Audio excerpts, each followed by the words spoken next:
Au XXIe siècle, les humains sont maîtres du monde. Derrière eux, 10 000 ans de civilisation à façonner la nature selon leurs désirs.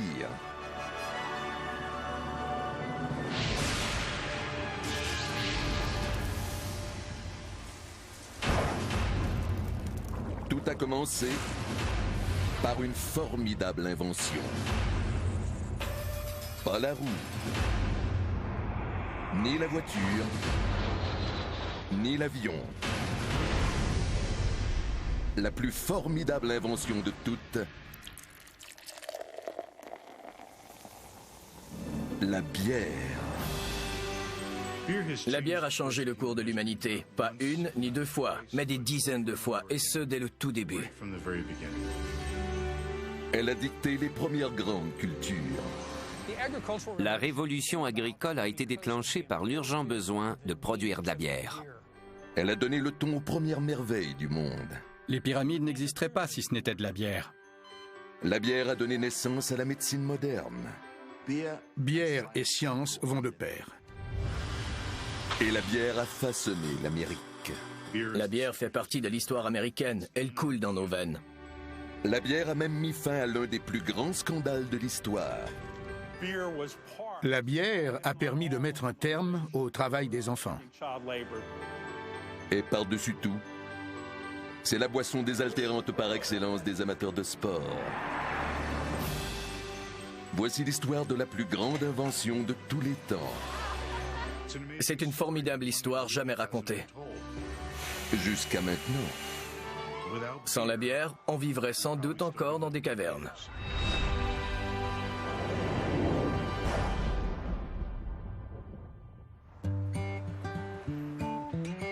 L'homme tel qu'on le connaît existe depuis environ 100 000 ans.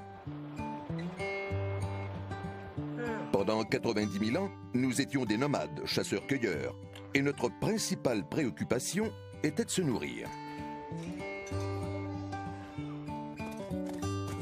La vie de chasseur-cueilleur n'était pas aussi difficile qu'on pourrait le croire. On passait environ 2 heures par jour à récolter des céréales et le reste du temps à socialiser.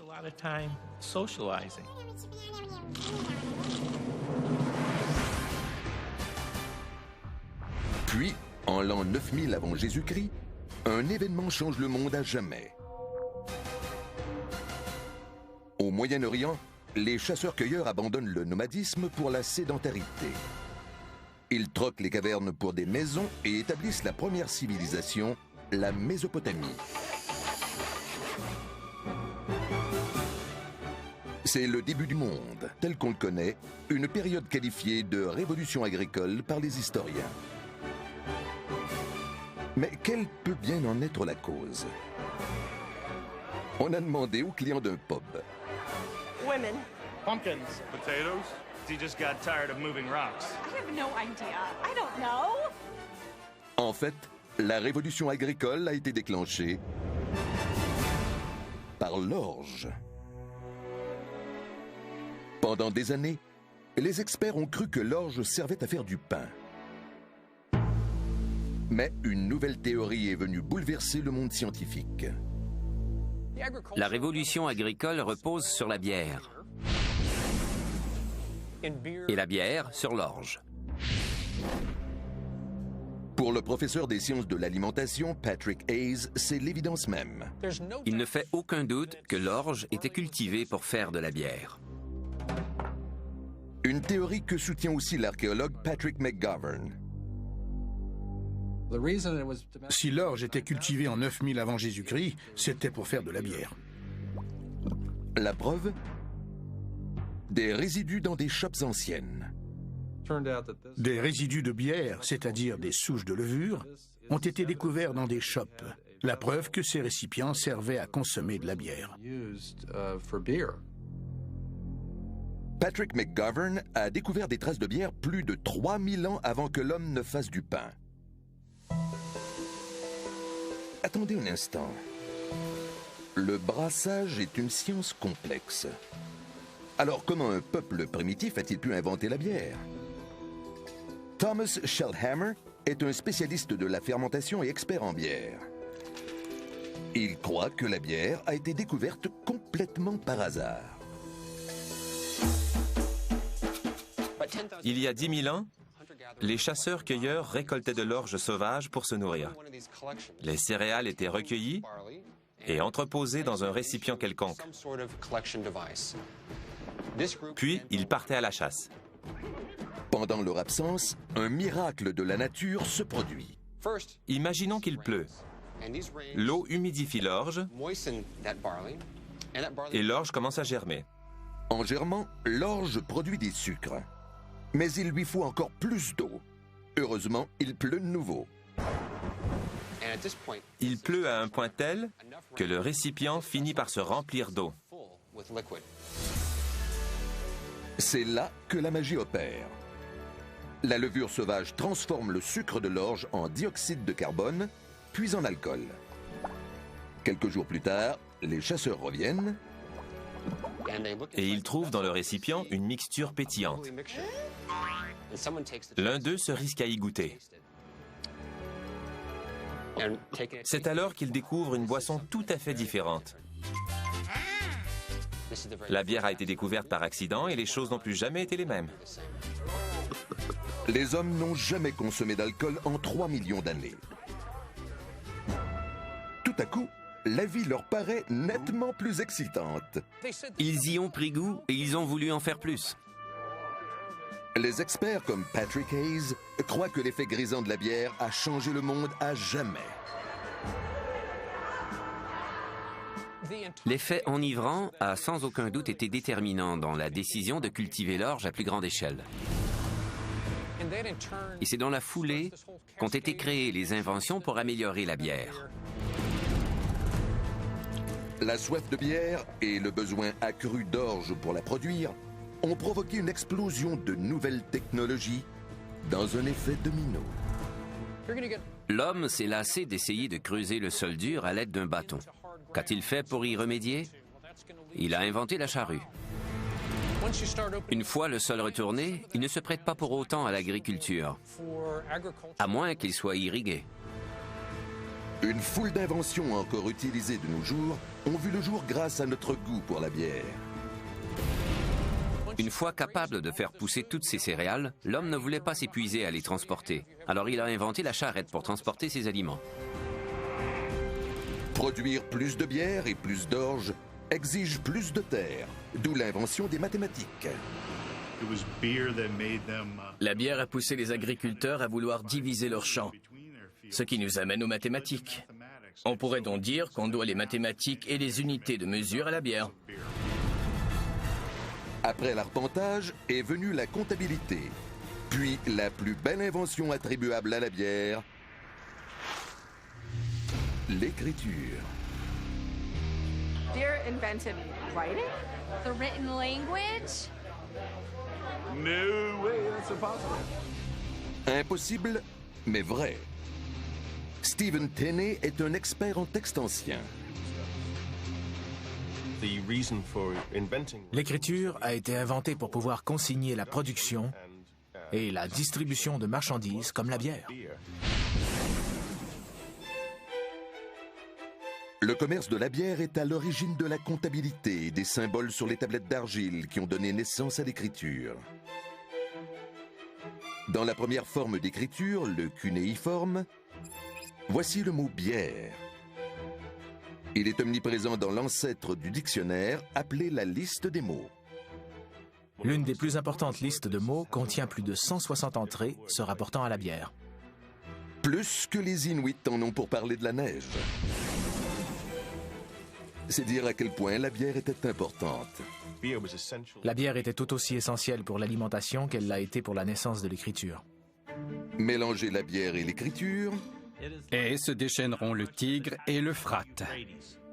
et tôt ou tard naîtra de la poésie une idée brillante.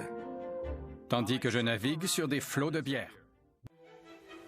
La bière a mis un terme au nomadisme, lancé l'agriculture, motivé l'invention de la charrue et de la roue, et nous a donné les mathématiques et l'écriture. Aujourd'hui, les archéologues, La bière? les anthropologues La bière. Les historiens. La bière. Et les scientifiques.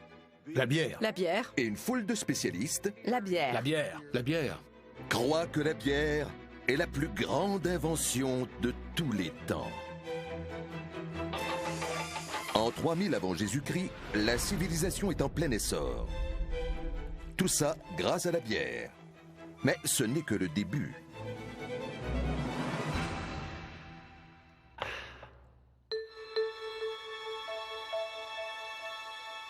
De toutes les civilisations anciennes, voici la plus majestueuse.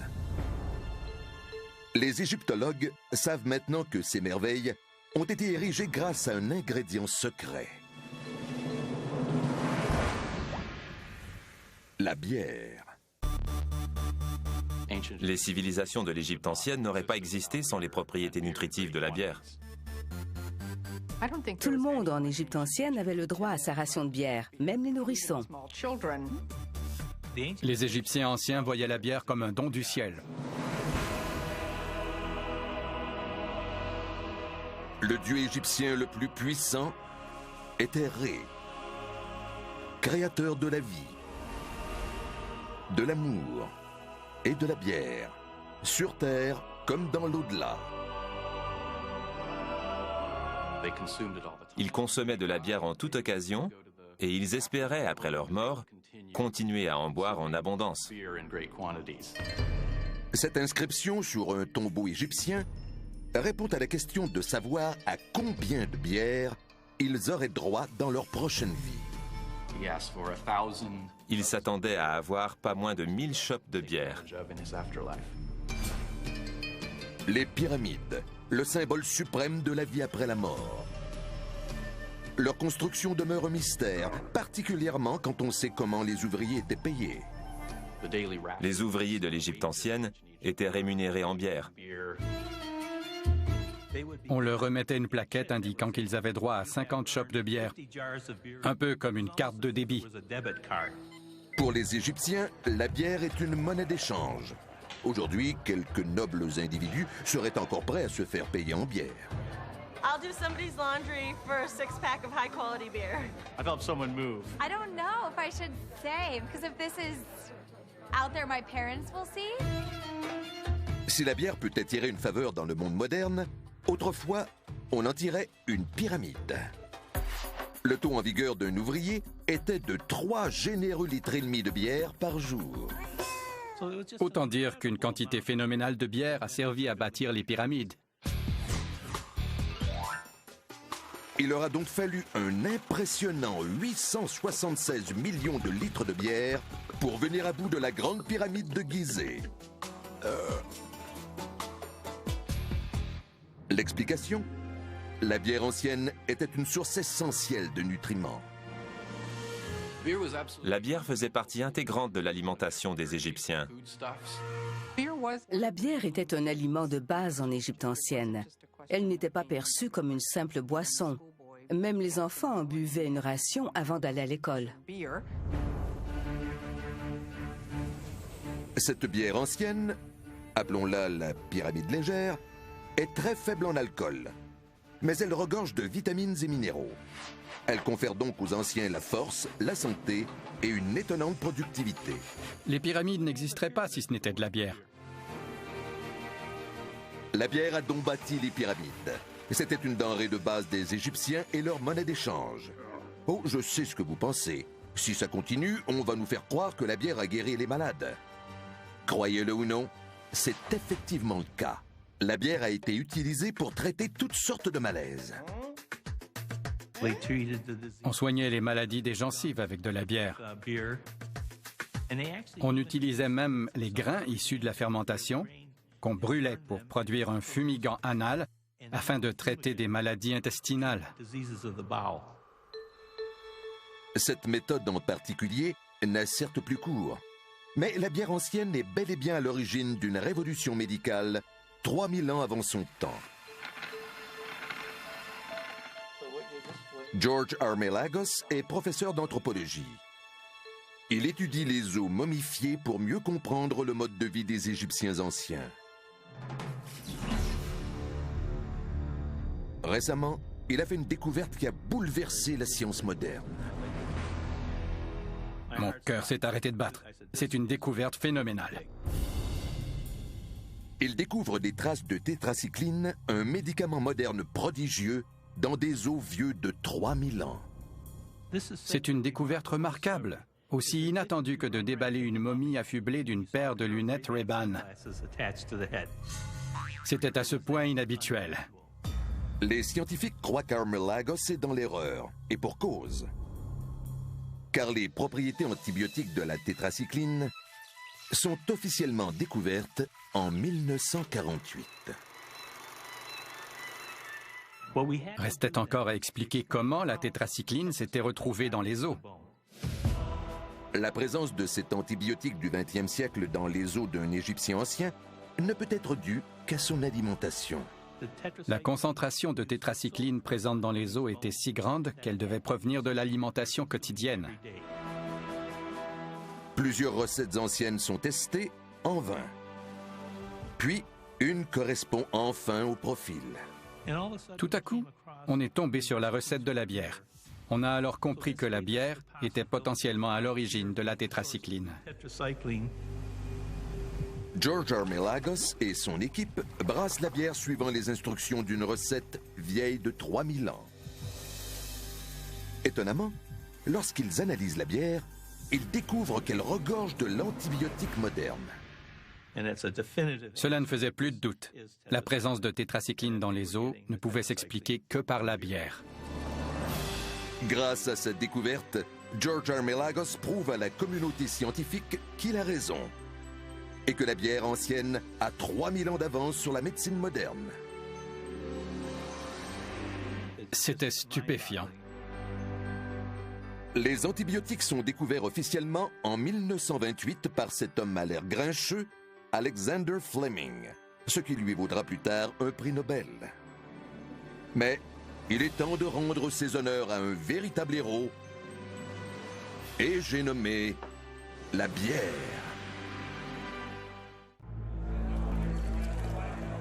Depuis que l'homme des cavernes a bu sa première lampée, la bière a donné naissance à la civilisation. Jeté les bases d'inventions comme les mathématiques et l'écriture, et érigé les pyramides. Mais son plus grand défi reste à venir, maintenir en vie les populations de l'Europe médiévale, malgré des conditions exécrables et une espérance de vie très courte. Les chances de vivre jusqu'à 6 ans étaient d'environ 50%. La guerre, la peste et une autre menace plane. L'eau. Les cours d'eau sont pollués. On y déverse les égouts, les abats des boucheries et les rejets des tanneries. L'eau est complètement impropre à la consommation. Quiconque en buvait devenait malade.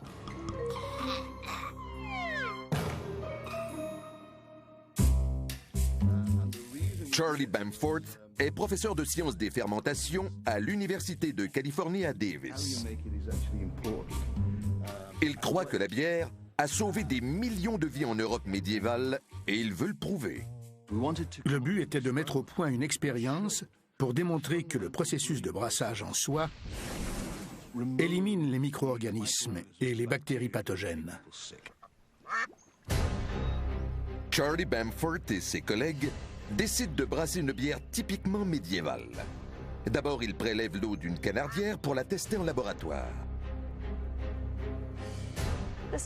C'est un test utilisé dans l'industrie alimentaire pour détecter la contamination aux colibacilles fécaux. Des coliformes? Très rassurant. Ce sont des bactéries de type E. coli qui causent de très graves maladies. L'eau de l'étang est infestée de ce type de bactéries. De l'eau rehaussée de fientes de canard.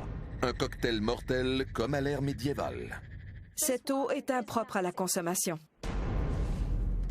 En suivant une recette médiévale, l'équipe de recherche brasse une bière vieille de 1000 ans dans un laboratoire moderne. On a moulu le malt pour le mélanger à cette eau. Après environ 1 heure, on a filtré le liquide pour le séparer des grains résiduels, puis on l'a amené à ébullition. Et ils ont laissé fermenter pendant 1 semaine. Voyons les résultats. La bière est-elle potable? Une fois transformée en bière, l'eau de l'étang a été testée de nouveau et elle ne contenait aucune trace de colibacilles fécaux. Elle ne posait donc aucun danger pour la santé. Une transformation qui tient du miracle. De l'eau infecte en bière potable. Évidemment, on sait aujourd'hui que l'ébullition tue les bactéries, ce qu'on ignorait à l'époque médiévale.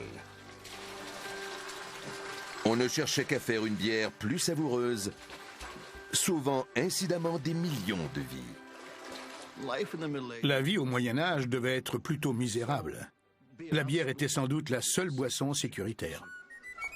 Au Moyen Âge, l'eau stagnante est mortelle. Mais on peut quand même en boire comme une éponge grâce à la bière. Et tout le monde, sans exception, s'en donne à cœur joie. Tout le monde buvait de la bière du berceau à la tombe.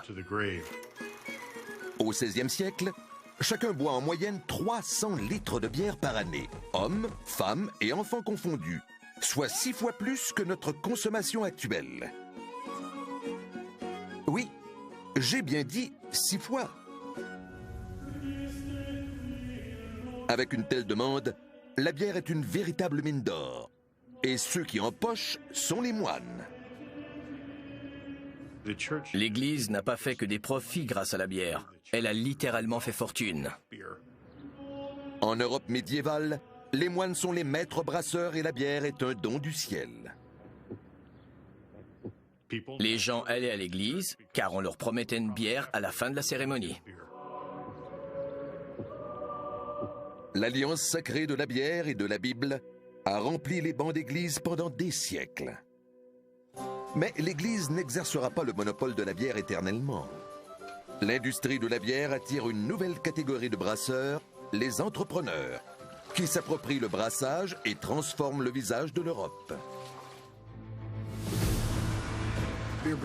Le brassage de la bière a été un facteur clé du développement de l'économie. Ce fut le fer de lance de l'activité commerciale, bancaire et financière. Autrement dit, l'instauration du capitalisme moderne. Et la bière est encore célébrée de nos jours en Europe.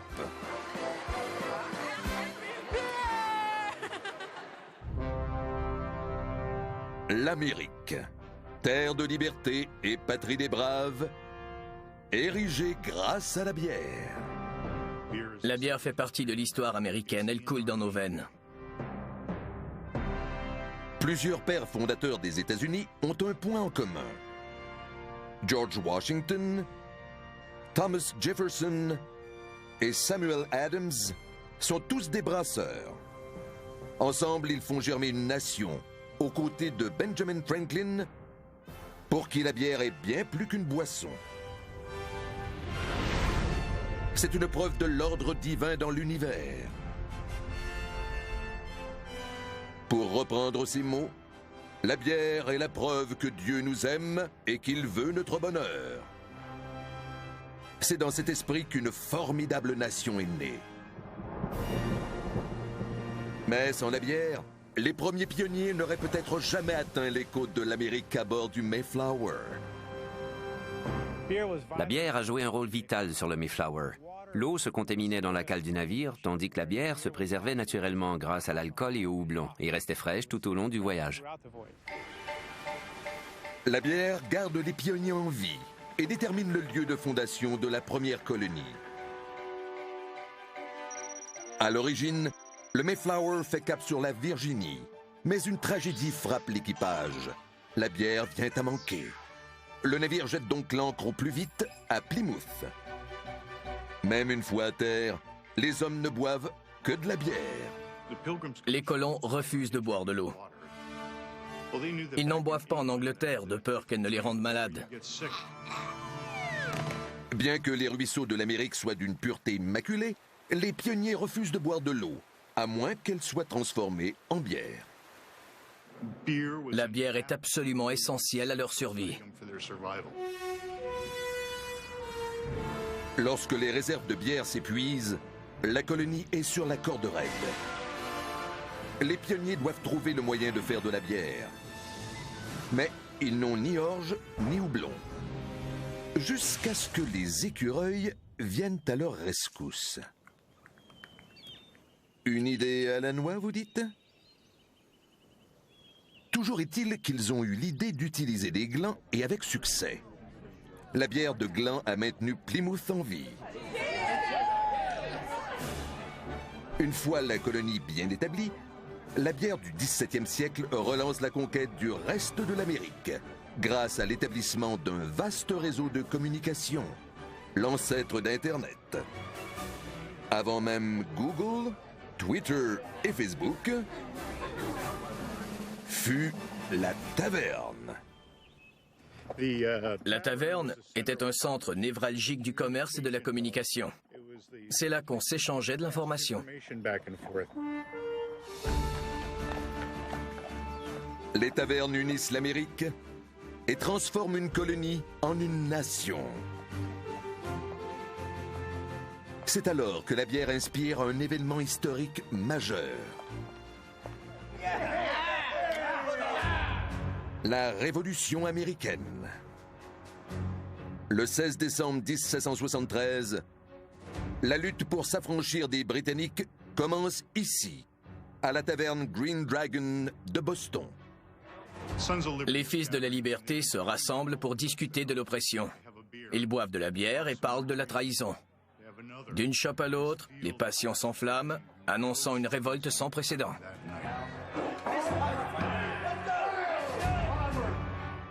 C'est là que tout s'est joué. Les fils de la liberté se dirigent vers le port de Boston, montent à bord des navires et jettent le thé à la mer. La révolution est en marche, les tavernes sont au cœur de celle-ci. Les tavernes ont été centrales pour les activités révolutionnaires. On y discutait, on y débattait et y organisait la révolte. Washington a préparé la révolution dans les tavernes de New York, du Massachusetts et du New Jersey. Tandis que les révolutionnaires prennent le contrôle, chaque soldat peut compter sur 2 fidèles alliés. Son fusil et sa bière. C'est George Washington lui-même qui a proposé au Congrès de voter une loi pour que chaque soldat ait droit à une bière par jour. À l'époque, une armée de 10 000 soldats pouvait venir à bout de près de 300 barils de bière par jour. Et vint enfin le jour de la victoire. La déclaration d'indépendance même a été rédigée, du moins en partie, à la City Tavern de Philadelphie. La bière était là lors des protestations contre les Britanniques, elle a contribué à la déclaration d'indépendance et elle a participé à la Révolution. La bière a façonné les États-Unis. La bière joue un rôle essentiel dans la naissance de l'Amérique. Pas étonnant que l'hymne national américain soit emprunté d'une chanson de taverne du XVIIIe siècle.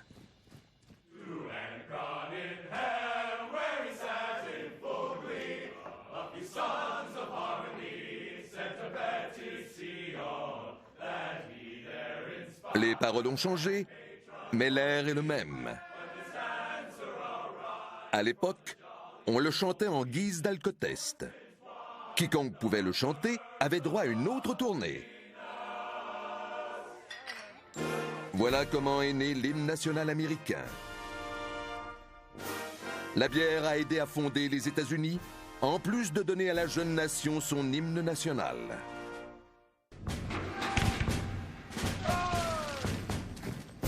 Maintenant que la guerre de l'indépendance est gagnée, la bière peut s'attaquer à son plus grand défi à ce jour, la maladie.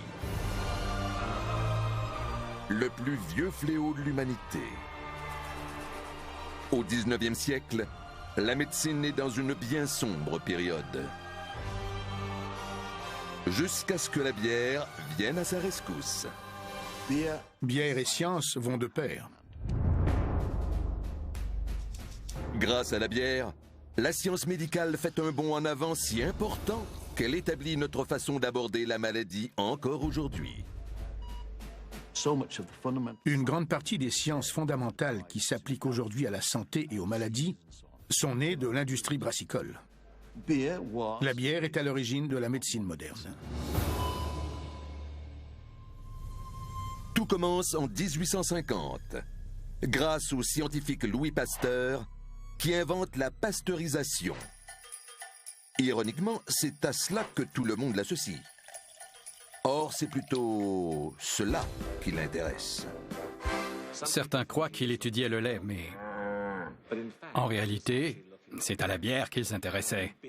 La bière fut l'une des premières boissons pasteurisées. Pasteur tente initialement de répondre à une question ennuyeuse.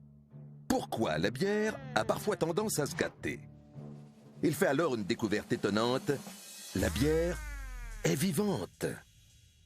Parallèlement aux cellules rondes de levure, il détecte des particules plus petites et de loin plus inquiétantes. Après avoir aperçu de minuscules cellules bactériennes, il a compris qu'elles étaient à l'origine de la détérioration. Pasteur découvre les bactéries, une forme de vie microscopique inconnue qu'il croit responsable de l'altération de la bière. Sa découverte aura des implications majeures pour l'humanité tout entière. Cela l'amène à se poser une question simple mais brillante. Si les bactéries peuvent altérer la bière, peuvent-elles en faire autant avec la santé des gens? En gros, la réponse est oui. Et c'est là le fondement de la théorie germinale. La théorie germinale des maladies infectieuses, la pierre angulaire de la médecine moderne. Avant, personne n'avait la moindre idée de l'existence des germes. Avant la théorie germinale, on ne savait pas exactement ce qui causait les maladies. On croyait qu'elles étaient dues à l'air vicié des marécages ou à des esprits malveillants. Les marécages et les esprits malveillants. Essayez donc de trouver un remède à ça. Mais la découverte de Pasteur change tout. Pour la première fois, on comprend que les bactéries et les germes sont la cause des maladies. Maintenant qu'on en connaît la cause, on peut chercher un traitement, les vaccins, qui ont pratiquement permis d'éradiquer les maladies meurtrières telles la variole et la polio. C'est alors que les médecins commencent à se laver les mains. Avant la théorie germinale, les médecins pouvaient sortir tout droit d'une autopsie et aider à mettre au monde un enfant. Après la découverte des germes, ils ont suivi une recommandation simple: se laver les mains avant d'accoucher une femme. La fréquence de ces infections a diminué radicalement, sauvant ainsi des millions de vies. Maintenant que vous le savez, lavez-vous toujours les mains avant d'accoucher une femme et remerciez-en la bière. That's absolutely awesome. You gotta love beer. Beer, thanks for everything. Cheers. Cheers.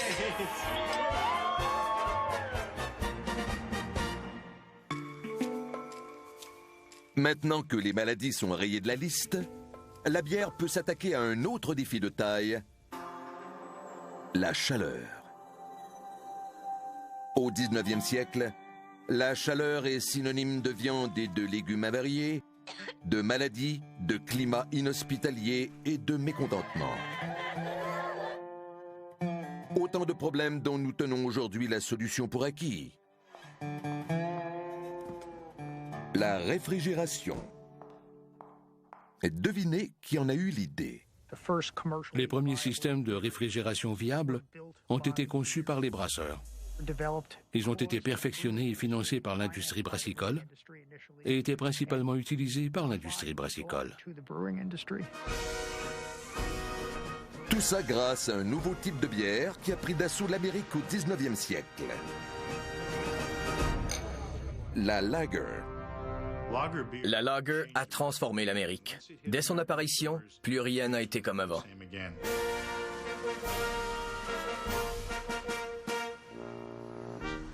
La lager arrive en 1840 avec des immigrants allemands dont Friedrich Miller et Adolf Coors. Contrairement aux bières traditionnelles, la lager doit être brassée à froid.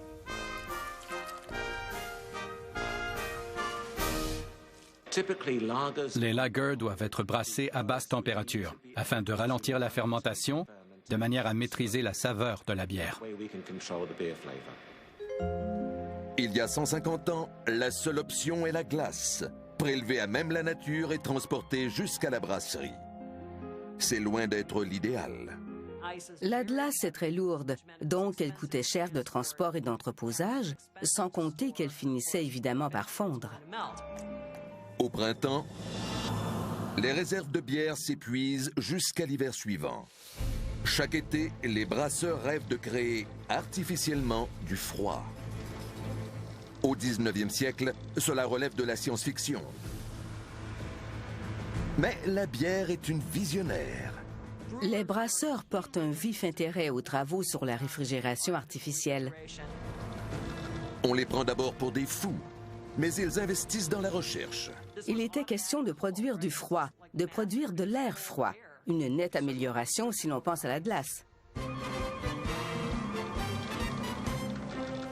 Personne ne voudrait de cet engin dans sa cuisine.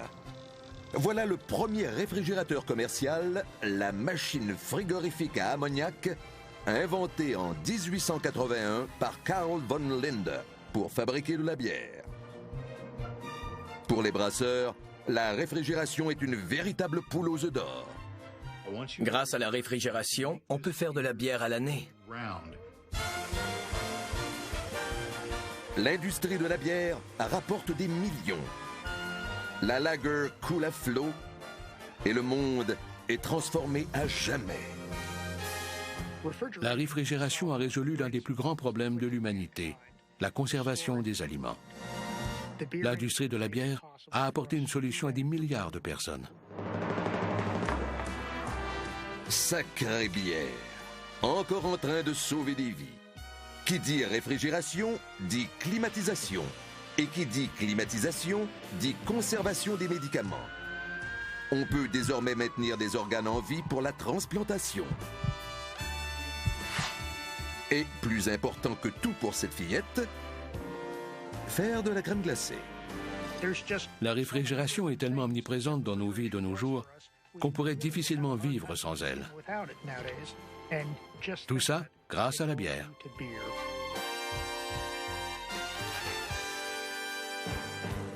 La quête de la meilleure bière est à l'origine de certaines des plus grandes découvertes et inventions modernes. Le 21e siècle est l'ère de la production de masse. Notre niveau de vie est plus élevé que jamais. Tout ça grâce au symbole de l'Amérique, l'usine. L'usine devient un symbole de fierté partout en Amérique.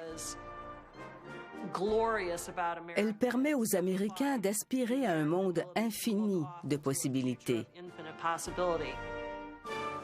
La plupart des gens croient que l'usine a été inventée par Henry Ford pour produire des voitures. Mais ils ont tort. Ce n'est pas la voiture qui a fait des États-Unis une puissance économique. C'est la bière. Quentin Scravich est professeur d'histoire de l'industrie américaine. La fabrication de la bière a révolutionné l'industrie américaine. Elle a amené la chaîne de production automatisée au moins 10 ans avant Henry Ford. Voici la machine inventée par Michael Owens en 1904, celle qui a changé le monde. Et elle ne fabriquait pas des voitures, mais bien des bouteilles. Quand on voit la machine automatique de Michael Owens, il ne fait aucun doute que tout a commencé avec la bière. Le premier produit fabriqué avec cette machine était la bouteille de bière. Un fait peu connu, avec des retombées phénoménales. La machine à bouteille de Owens est l'invention mécanique la plus importante du 19e siècle. Cela ne fait aucun doute. D'abord, elle a mis un terme au travail des enfants. À l'époque, l'industrie du verre était la plus grande profiteuse de la main-d'œuvre enfantine aux États-Unis. Cette machine a pratiquement mis fin au travail des enfants en moins d'une décennie. Mais ce n'est pas tout. Elle a transformé le paysage économique à jamais. La bière a automatisé l'Amérique. 10 ans avant le lancement de la première chaîne de production de voitures en 1914, des entreprises comme Miller & Coors ont jeté les bases de l'automatisation. Elle a changé le monde, pas seulement les États-Unis. Et tout ça a commencé avec la bière. La bière continue de faire des progrès remarquables. Les Américains brassent 25 milliards de litres de bière chaque année et en consomment en moyenne 75 litres chacun. De nos jours, la bière est la première boisson consommée par les adultes du monde entier. Et demain, il pourrait en être de même dans l'espace. Vous imaginez combien ce serait formidable d'observer la Terre en prenant une bière en apesanteur? Ce serait génial. Avec la naissance du tourisme spatial, le brasseur australien Jaron Mitchell espère créer la première bière de l'espace. Elle devra toutefois être non gazeuse, car faire 1 euro en apesanteur est fortement déconseillé. Sur Terre, les molécules de gaz et d'eau se séparent à cause de la gravité, mais pas dans l'espace. Alors, roter dans l'espace reviendrait à régurgiter à cause du mélange de liquide et de gaz. Vous imaginez 50 personnes qui rotent dans un bar en apesanteur? Ce serait une catastrophe. Une soirée mémorable. Boire de la bière dans l'espace pose un autre problème, comme l'explique l'associé en affaires de Jaron. Le sang circule librement dans l'organisme, mais en apesanteur, il a tendance à se concentrer dans le visage, et donc dans la langue, ce qui a pour effet d'atténuer le sens du goût. Ils ont donc conçu une recette de bière bien robuste, inspirée de la stout. La stout est particulièrement adaptée à l'espace, car elle est naturellement très goûteuse et consistante. Elle est riche en nutriments, et comme on peut en réduire encore davantage la saturation, elle offre une plus grande marge de manœuvre. C'est donc tout naturel de s'en inspirer pour créer une bière spatiale. La bière de l'espace est non gazeuse, à l'épreuve des héros, et prête à être lancée. À en juger par l'histoire de la bière, il ne serait pas étonnant qu'elle fasse bientôt ses premiers pas sur la Lune. La bière était là à chaque étape de l'évolution de l'humanité. L'homme a conquis de nouveaux territoires, puis il a pensé à s'abreuver, à se nourrir, à se vêtir, et ensuite est venue la bière. Il serait donc tout à fait logique que la bière soit le premier produit de grande consommation que l'on emporte lors de nos voyages dans l'espace. Santé!